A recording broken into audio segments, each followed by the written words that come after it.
The biggest R&B song of 1960 R&B classics. 10 records, 1 year, 1960. These are the biggest rhythm and blues songs in America that year. The ones that sat at the top of Billboard's chart while the country changed underneath them.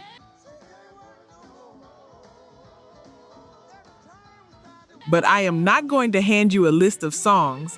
I am going to tell you who made them, their names, what they brought into the room, and what was done to them after.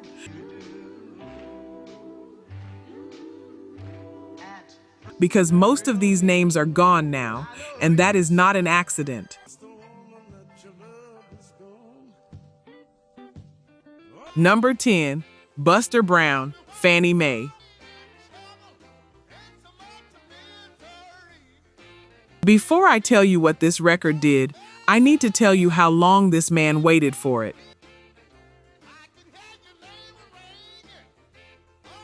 He was a harmonica player from Georgia. He had been playing in Atlanta clubs since the 1930s.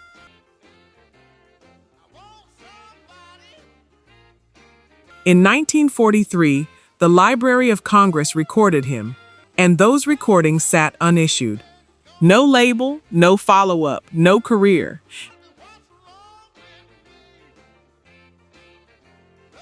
He moved to New York in 1956, still unknown, and he was pushing 50 years old.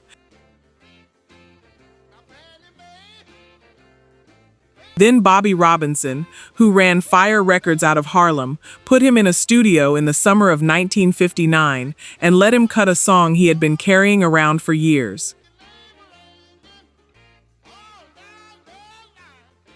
And that record, from a man who had never had a professional release, went to number 1. Fannie Mae topped the R&B chart in April 1960, and it did it for a man who was nearly 50 years old and had never entered the chart in his life.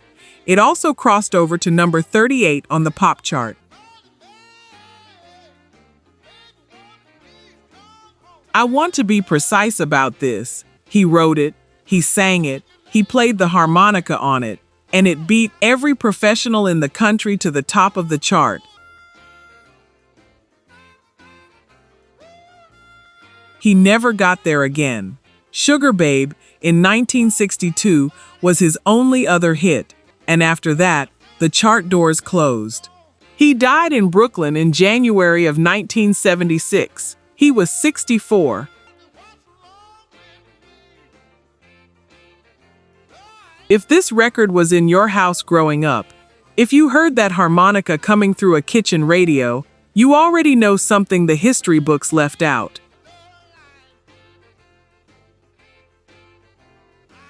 And I want to say something now that I am going to come back to. Somewhere on this list is a story where what happened was not neglect, it was not the passage of time, it was a decision made by a person in a room on purpose. We will get there.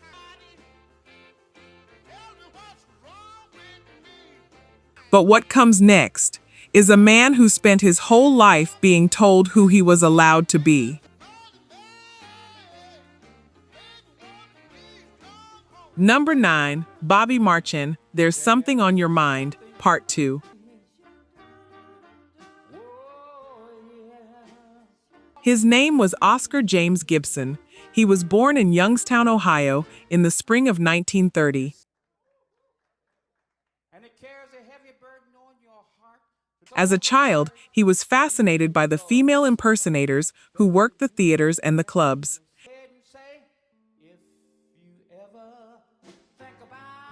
As a teenager, he was performing in drag himself, singing, doing comedy. By 1953, he was running his own troupe, the Powder Box Revue, and when they came to New Orleans to play the Dewdrop Inn, he liked the city's attitude enough to stay. He became Bobby Marchan, and in 1958, fronting Huey Piano Smith and the Clowns, he sang on Don't You Just Know It, which went to number 9 on the pop chart. And then the label made a decision. The Clowns had cut a song called Sea Cruise. Ace Records took the original vocal off that master, dubbed a 19-year-old white singer named Frankie Ford over the band's track, and released it under his name. It sold over 1 million copies and earned a gold disc.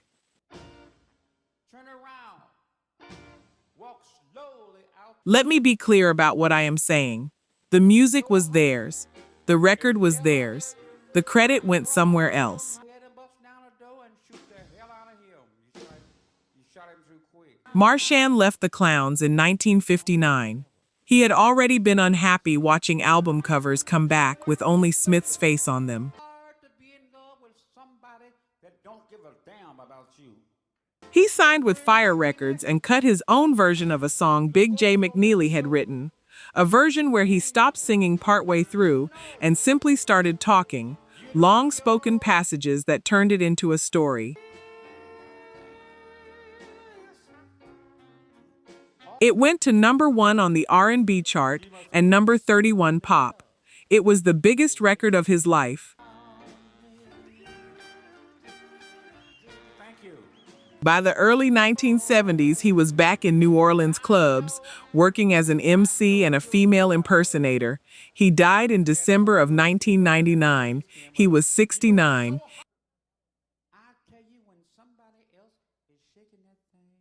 And if this name is new to you, that is not your failure, but it does not have to stay that way. The next name is one you probably do know, which makes what happened to him worse. Real talk. Only 9% of you are subscribed. That hurts. We're spending hours digging through archives, fact-checking every detail, bringing these stories back to life. And if you're watching this far, you clearly care. So hit subscribe. It's free and takes 2 seconds. Now, to my subscribers, barely any of you have joined the membership. And honestly, that stings even more. You know the work we put in. You keep coming back. If these videos have ever made you feel something, if this music means something to you, join the membership. It's $1 coffee a month, and it's the only way we keep this going. Let's build this together. All right, back to it. Number 8, Jackie Wilson, Doggin' Around.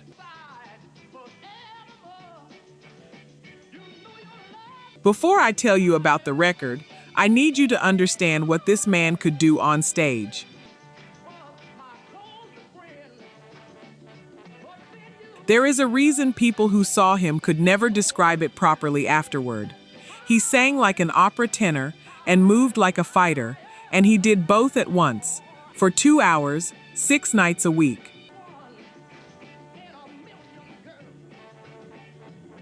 He was born in Detroit in 1934.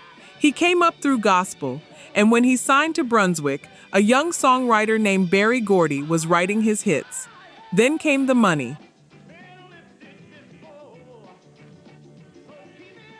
In 1958, Gordy and his writing partner Rockwell Davis walked away from Wilson and Brunswick after royalty disputes with Nat Tarnopol.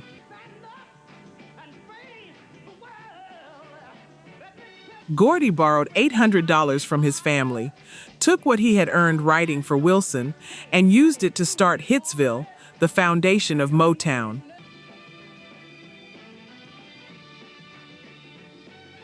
Jackie Wilson stayed. He trusted Tarnopol so completely that he signed power of attorney over to him. In March of 1960, Brunswick released a single called Night.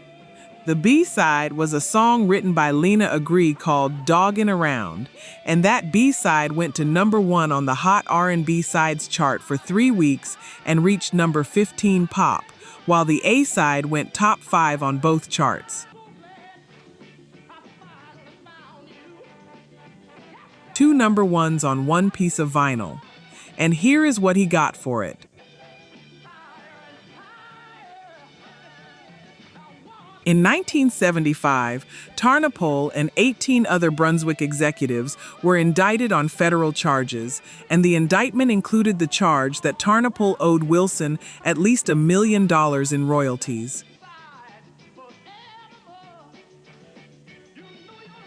A jury convicted them in 1976. An appeals court overturned that conviction 18 months later. Wilson never sued for the money himself. By then, he was in a nursing home, semi-comatose. He died in January of 1984.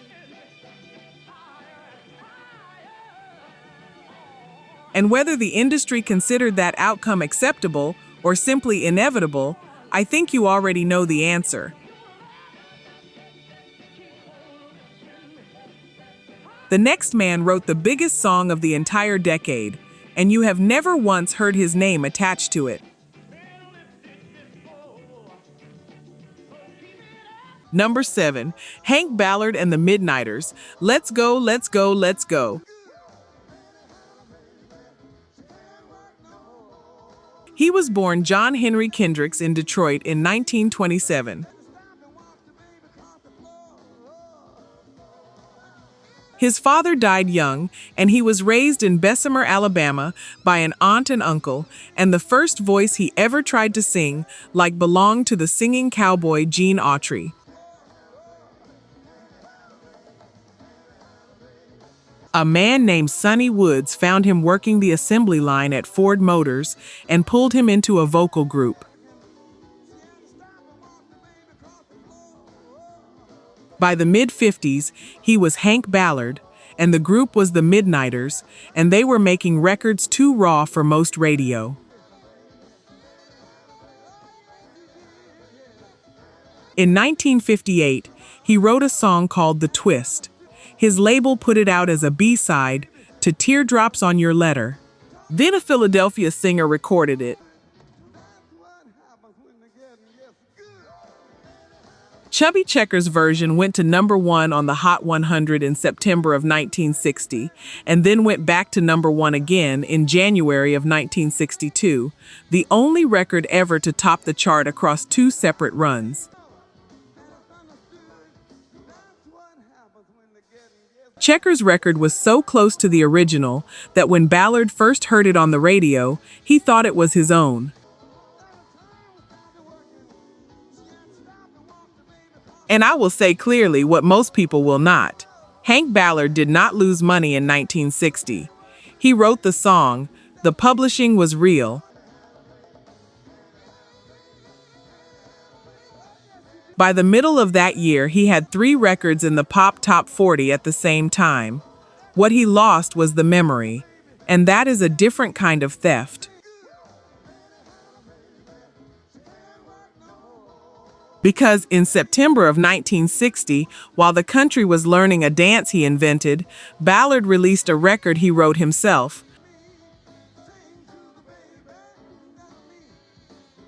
Let's Go, Let's Go, Let's Go was the last of the Midnighters' 3 number 1s on the R&B chart. It reached number 6 pop, the biggest pop single they ever had, and it sold more than 1 million copies.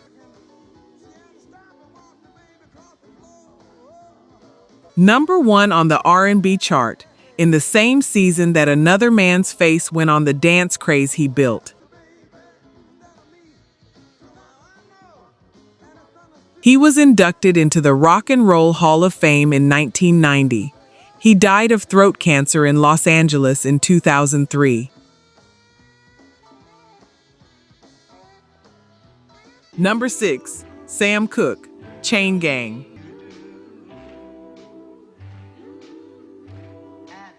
He was the finest gospel singer of his generation before he was anything else. He fronted the Soul Stirrers, and when he left the church for the pop charts, wanted him. Capitol wanted him. He signed with Hugo Peretti and Luigi Creatore at RCA Victor, who offered him $100,000.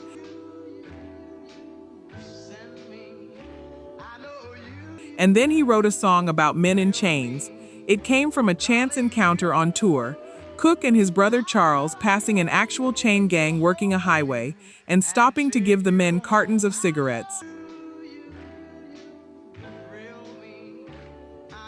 The brothers wrote it together.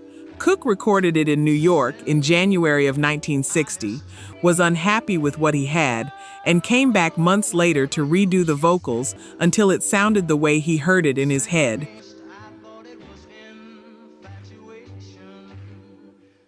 And I want to be precise about what he did there.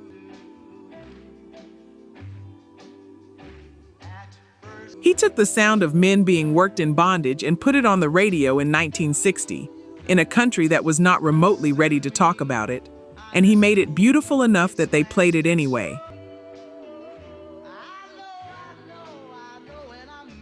Released in July of 1960, it went to number 2 on the Hot 100 and number 2 on the Hot R&B Sides chart and number 9 in Britain. He was not finished. He went on to build his own record label and his own publishing company so that he would own his masters and his songs, the one thing almost no black artist of that era was permitted to have.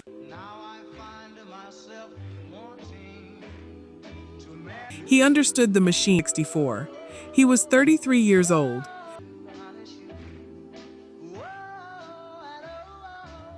Number 5. Jerry Butler, He Will Break Your Heart.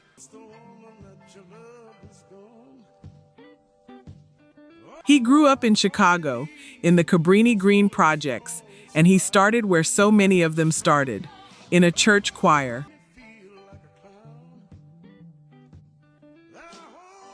There he befriended a younger boy from the same congregation named Curtis Mayfield, and as teenagers, the two of them sang together in the Northern Jubilee Gospel Singers. They joined a group called the Roosters. By 1958, the group was called the Impressions and had a deal with VJ Records. Then came the record that should have made all of them.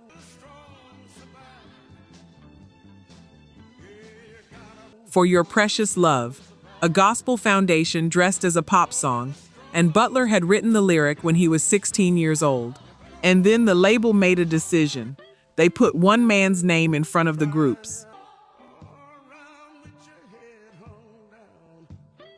VJ billed him as the leader, and that created a problem the group never recovered from.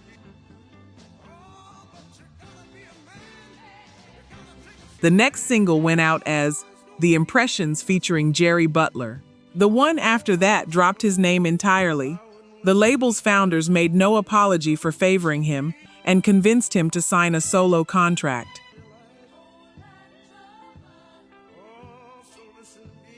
The group fractured, Butler went solo, and then his solo career stalled out completely, so he went back to the friend from the church choir. He and Curtis Mayfield wrote He Will Break Your Heart, together with Calvin Carter, recorded it at Universal Recording in Chicago, and VJ released it in August of 1960, with Mayfield playing guitar and singing harmony behind him.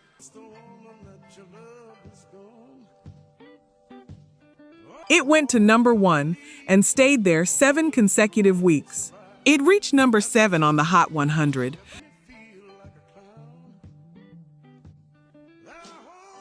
Two men who had been split apart by a billing decision, sitting back down together and making the biggest record either of them had made yet.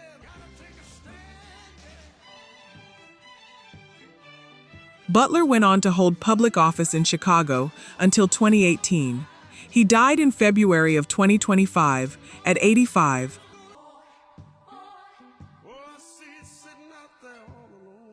Number 4. The Drifters, Save the Last Dance for Me. You know this song. It has been at weddings you attended. It has been in films you have seen. It has been part of your life for a long time.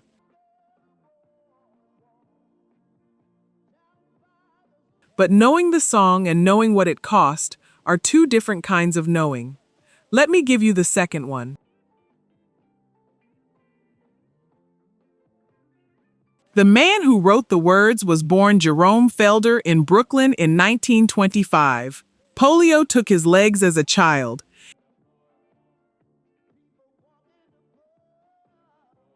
He spent his life on crutches and later in a wheelchair, and he built a career singing blues in black clubs where nobody expected to see him.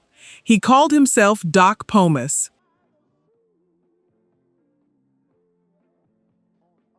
He married a Broadway actress and dancer named Willie Burke. And at his own wedding, he sat in a chair and watched his bride dance with every man in the room.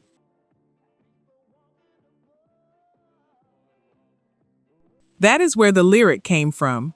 A man telling the woman he loves to go and enjoy her night, and asking only that she remember who is taking her home. I know, I felt the same way when I found this. Take a second with it.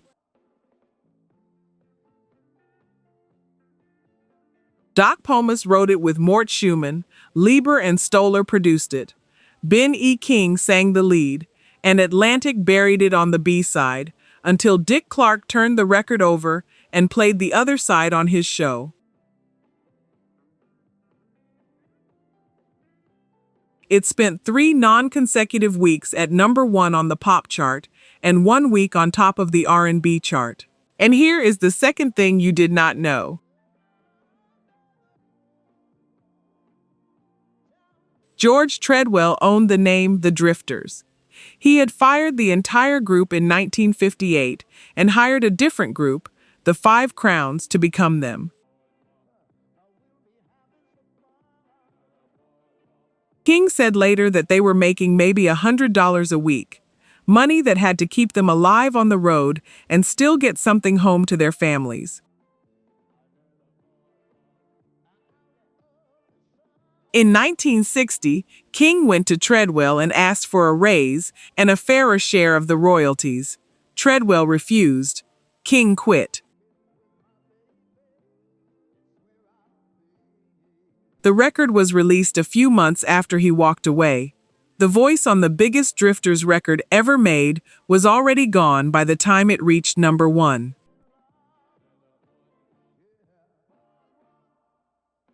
Doc Pomus died in 1991.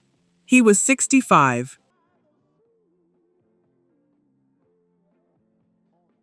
Number 3. Barrett Strong. Money, That's What I Want.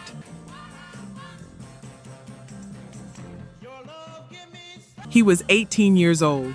In July of 1959, he was in the Tamla offices working on something of his own when he heard Berry Gordy at the piano with the office administrator Janie Bradford working out an idea about the thing Gordy wanted most in that moment, which was not love. It was money.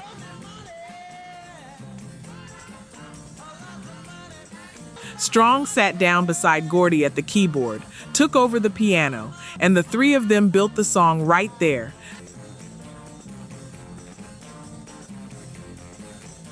They cut it at Hitsville Studio A. Tamla put it out in August of 1959, and it was reissued nationally through Anna Records in early 1960 with distribution through Chess.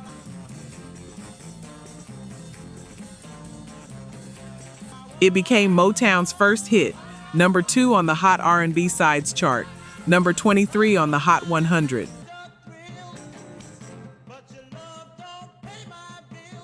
The revenue from that single is what funded the company's expansion.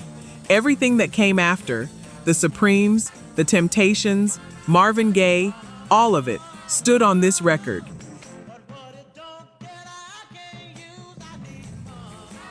This is the story I told you was coming, and now that you have the full picture, you will understand why I said what I said.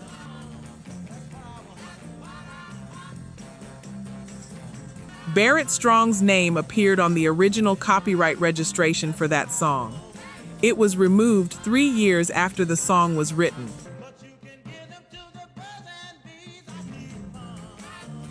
It was restored in 1987 when the copyright came up for renewal, and it was taken off again the following year. Berry Gordy has said that Strong's name was only ever on there because of a clerical error.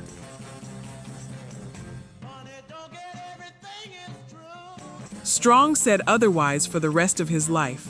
And first-hand accounts of that session support his version. Now hear the rest of it because it matters.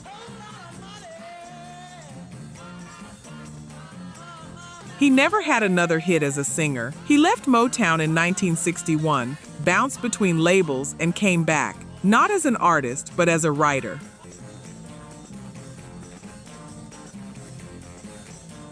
With Norman Whitfield, he wrote, "I Heard It Through the Grapevine," "War," and a slate of records for the Temptations. Papa was a Rolling Stone as well.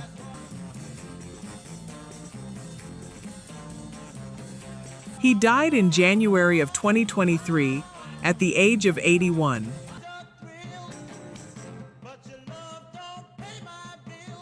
The man whose voice opened Motown's front door spent decades writing the songs everyone else got remembered for.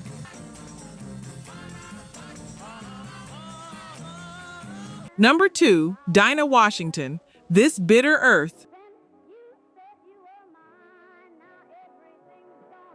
She was born Ruth Lee Jones in Tuscaloosa, Alabama in 1924 and raised on the south side of Chicago.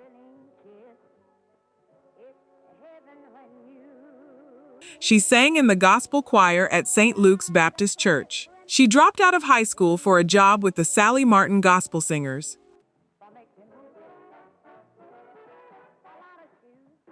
She played the upstairs room of a club called the Garrick, while Billie Holiday worked the floor below, and when Lionel Hampton heard her, everything changed.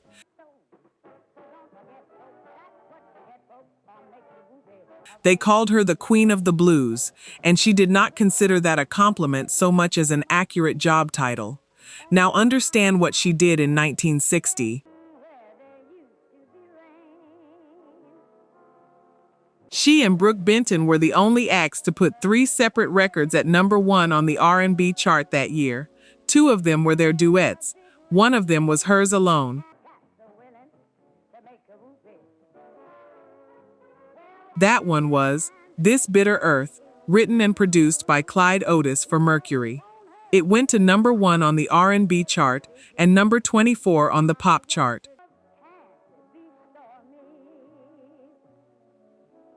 And I want to be precise about the record itself. It is 2.5 minutes long. There is no trick in it. There is a woman standing in front of an orchestra saying something true about how much life can hurt and refusing to hurry through any of it. 65 years later, it is still the version people reach for when they need a song to carry grief.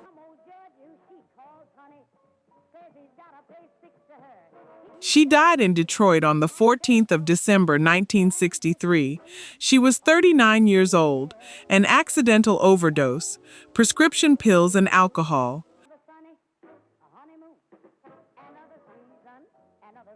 The Rock and Roll Hall of Fame inducted her in 1993, 30 years after her death, and in the early influence category. 30 years, for a woman who was by any measure one of the 2 biggest R&B artists in America in 1960.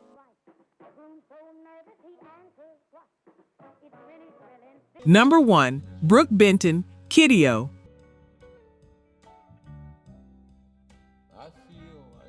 His name was Benjamin Franklin Pay. He was born in September of 1931 in Lugoff, South Carolina.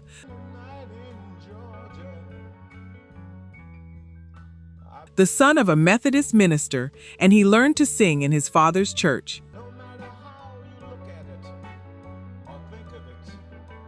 He went to New York at 17 with a voice and nothing else. He drove trucks, he washed dishes,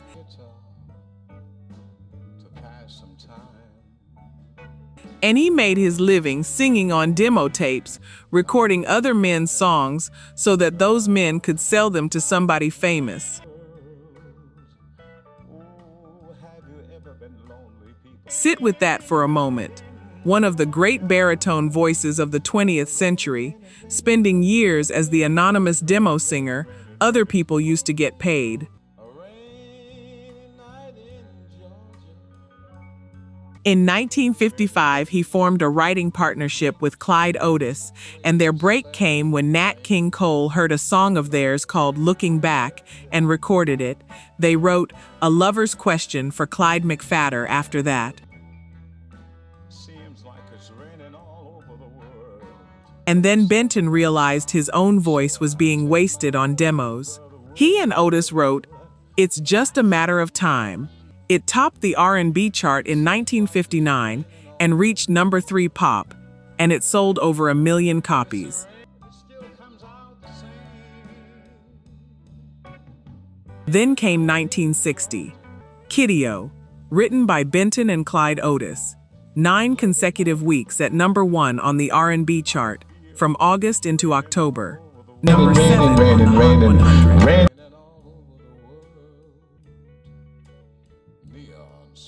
And that was only part of it. Across that single year, counting his 2 duets with Dinah Washington, Brook Benton spent 23 weeks at number 1.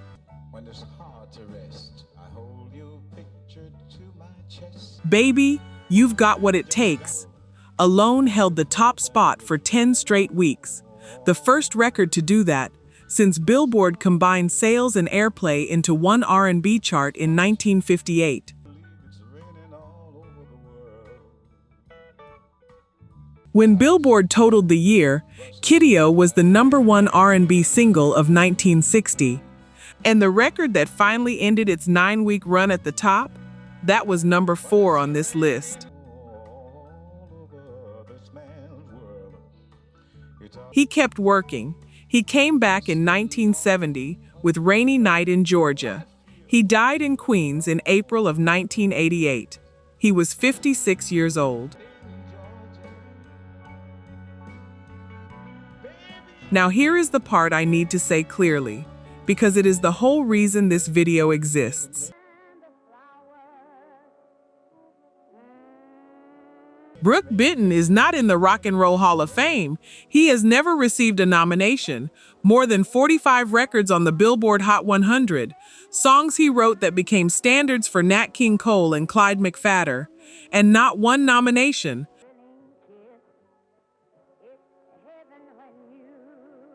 The man who owned 1960 has an empty space where his name should be,